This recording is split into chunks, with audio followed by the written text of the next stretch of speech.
Hello and welcome back to yet another interesting video on this channel. In this video, we are going to build an interpreter in Rust from scratch. The goal isn't just to make something that can evaluate expressions or a code line by line and evaluate, but to understand how interpreters work under the hood. We'll break down the problem into smaller pieces, explore each component step by step, and connect everything together so that by the end of this video, you guys have a fair and solid understanding of the core concepts behind interpreter.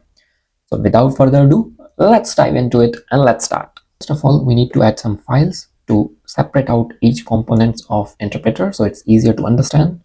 So in your project, add AST, interpreter, lexer, parser, and token. Now we'll go through step by step in each and build, but basically just to introduce, lexer is something that turns your source text into tokens. So tokens is like something that you support, for example, numbers, if, let, print, or semicolon, and so on. And then you have your parser, which basically builds an AST with all that precedence handling and everything. And then we have AST that defines language nodes. And finally, we have interpreter that will evaluate all the tokens that we have, like let, print, arithmetic, parentheses, and variables. And then in the main, we'll basically run all of these steps and do evaluate some expressions and code. So first of all, let's start with token. In the token arrays, first of all, we need to add an enum for all the tokens that we support. Let's say we'll support let, we'll support print, we'll support ident, and we'll support number. Let's say it's an F64. We'll support plus, we'll support minus, star for multiply, slash for divide, and equal. And then let's say we'll also support lparen and rparen, which is basically our parenthesis, semicolon, and finally EOF or end of file. Now this basically means this is all that we'll support in our language. So if you decide to extend this project and add more tokens, then you can simply extend this file. And next we need is a token struct. So first of all, we need kind of token. So what is the token kind that we are using? Then we need lexeme. So in a lexer, lexeme is basically the original source code where you find or you've got that token.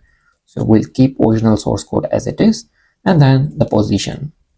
So this is all that we'll need in our token, and this is all that we are supporting for now.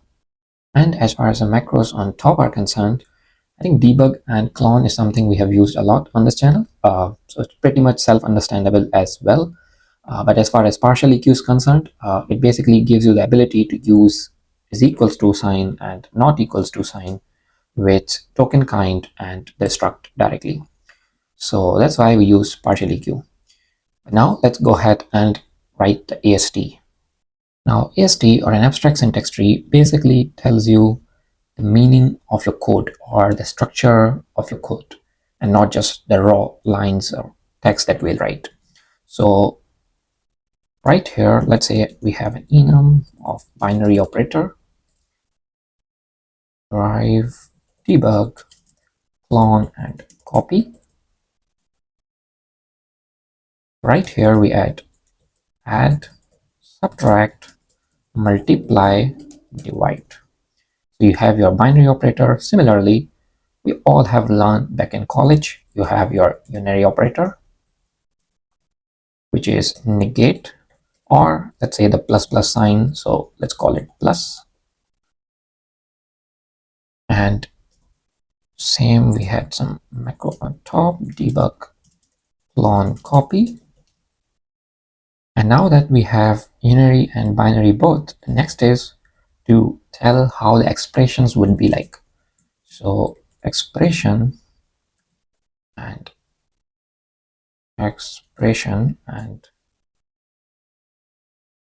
same, debug and clone. And now, just like how our expression would be like, a number or a variable or unary, Unary would be basically, we'll have an operator, which will be a unary operator, and some expression, which could be an expression. If you have been following my channel for some time now, or you have been programming Rust, you know why we are using box here. If you don't, subscribe to the channel, and there are videos covering this specific topic. Do check it out. But basically, we don't know the exact size of expression. So that's why we use it with box, so we don't, like over allocate and stuff. And then we have binary. So binary would always have some left expression and an operator, which would be a binary operator. And then you have your right, which will be a box. Now, see how intelligently this basically builds up as an expression. So an expression can have expressions, but also those expressions can contain unary or binary, expressions. So this is how the code that we program usually looks like.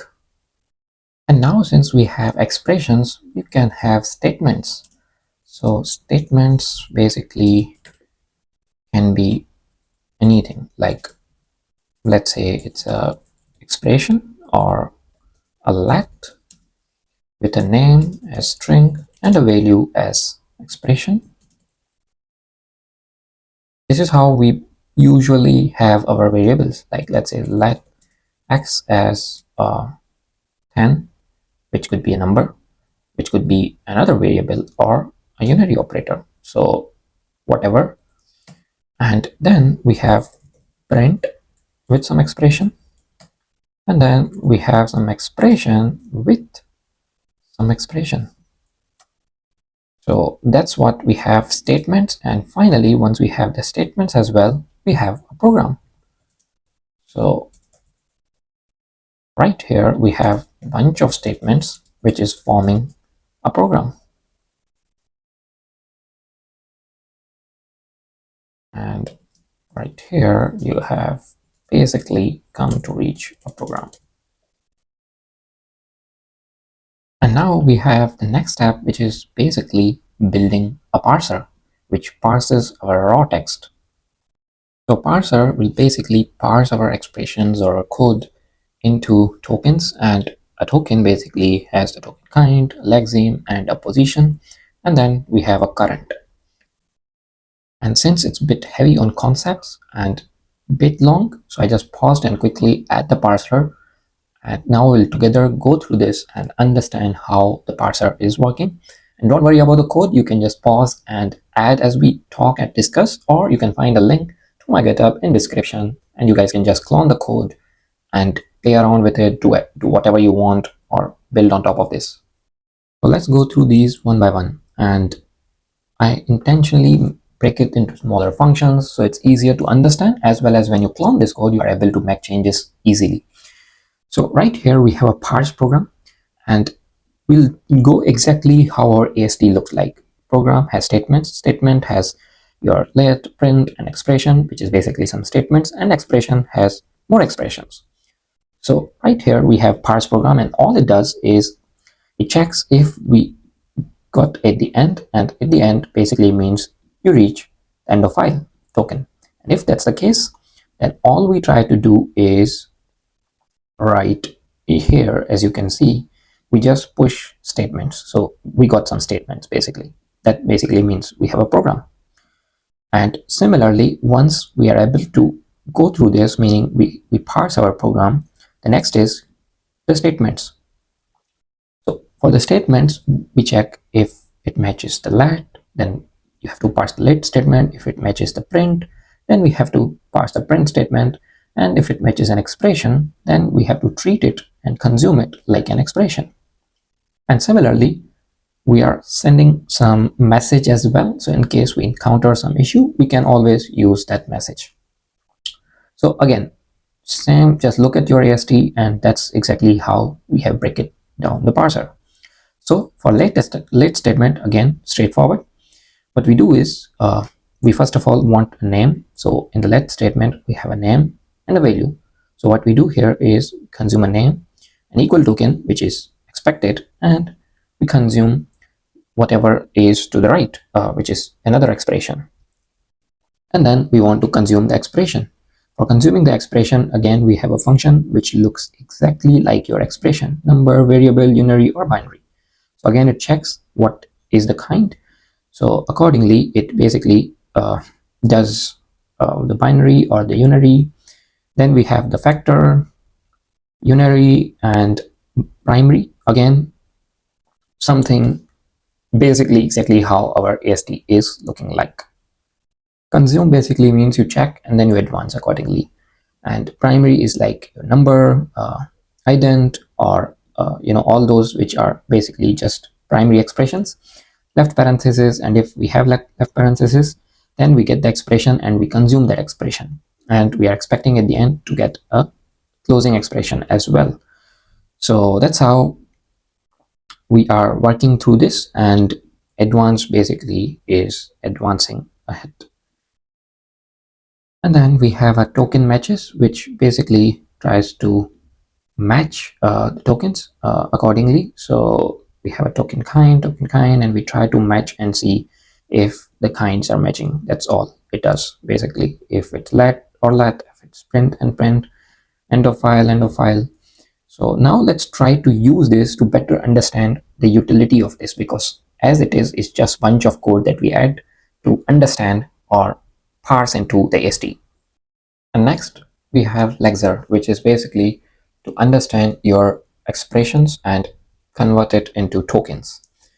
So right here we have your source, which is whatever the user will type in the input or whatever will feed in the main. And all we do here is tokenize until we reach at the end. We just keep on scanning the token, pushing the tokens, and at the very end we just push end of file or the last token, and the current position will be the end. And let's see what we are doing in scan tokens. Scan tokens basically means you advance, you check the token if it matches any of these, which is basically the simple tokens like left paren, right paren, plus, minus, star, slash, equal, and semicolon. And what we do in simple is just create a token. Whatever the kind we find, the current lexeme, which is basically the current code in which we find this token, and then the position. So once we have the simple one sorted out, next one could be any of these, which is new line, tab, and stuff, or we find a character, which could be a digit or an identifier. So an identifier could be a print, a let. So this is what we do for is ident. If it is ident, we just advance and then we add the identifier in the token. Similarly, we have all of these like current, advanced, peak, peak next. Peak is basically to check what you are about to read, and peak next is next of next basically. So as you can see, current and current plus one, and then is at the end, and similarly is ident start and is basically ident continue. So this is what we have here. Pretty straightforward, nothing fancy here. So we have our Lexer ready as well. So first of all, in our interpreter, we have an environment. So in interpreter, basically, the environment is a data structure which holds the variable names and its values while the program is executing. So we'll add hash map and string f64. So we have our environment. And an interpreter would basically run a program, execute it, and evaluate and give us a result. So first of all, we run our program. And when we run, we get statements which we need to execute. And an statement could be let, print, or expression, something that we just did in AST. We had let, print, and expression. So right here in the interpreter also, let, print, and expression, we have to evaluate and basically do whatever is to be done. So if it is let, we'll just insert in the environment right here. And if it's a print, we'll just print. And if it is an expression like this, then we'll just evaluate the expression. So now we need is evaluate. And then we evaluate. And this is exactly how languages which use interpreter like Python execute. So you have your number, you just return. You have your variable, you try to get it from the environment right here, because we just filled it in an environment. And if you can't get it, meaning it's an undefined variable. Similarly, you have your unary operator, and then you have your binary operator, which is basically to like compute and return. So our interpreter is also there. Basically, we have covered all the parts, and now the last part is to add a man. So first of all, let's take some user input and get our program or expression from the user. So let's say enter an expression, and whatever user enters, we get it in the source string iostdin. By the way, if you have forgotten how to take a user input in Rust, then do write these lines, because usually we don't. So we just take whatever the input is in the source. Otherwise, we just raise and say failed to read input. So source. Okay, cool. We have the input, and then let source is equals to source.trim. And then finally, we just add some check here. If source is empty, we just print saying no input provided and return. Now this is where we take our user input, which is basically some code. And first of all, we pass it to a lexer. So let's pass it to a lexer as the source. So let mutable lexer new, and we pass source. So the source expression is parsed to lexer, and lexer would return us what? Tokens. So lexer tokenize and expect lexing failed, or whatever the error you want to raise, but basically you get your tokens. And once we have our tokens, we'll parse it to the parser, because parser is expecting tokens. So we pass it to the parser, and then parsers give us a program. So right here we get a program, expect parsing failed. Now that's the reason of doing it step by step, so you guys can understand how exactly the cycle as a whole works. And finally, we have our program. What we can do is interpreter, and we get a interpreter new, and result as interpreter dot run your program and expect some result. If not, then we get a runtime error. We can always improve it, and that I could say is your challenge. You can just clone this code and try to improve the error handling or the feedbacks to the user. That's how literally we learn. So you get your result, and this is basically a result. That's it. That's the steps that we have. Now let's go ahead and we try to test this. So we have to enter our expression. Let's say simple. Good, works. Let's do a more complex. And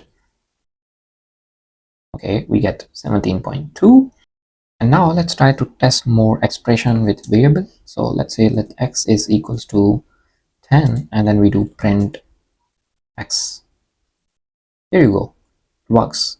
Similarly, let's do I don't know, let x as 99, but we try to print z, and there you go, you get an undefined variable error. So it's kind of working as expected, and what I would want you guys to do is try to extend this and implement if else and see how does it work. I'll catch you guys with another interesting video. Until then, bye bye.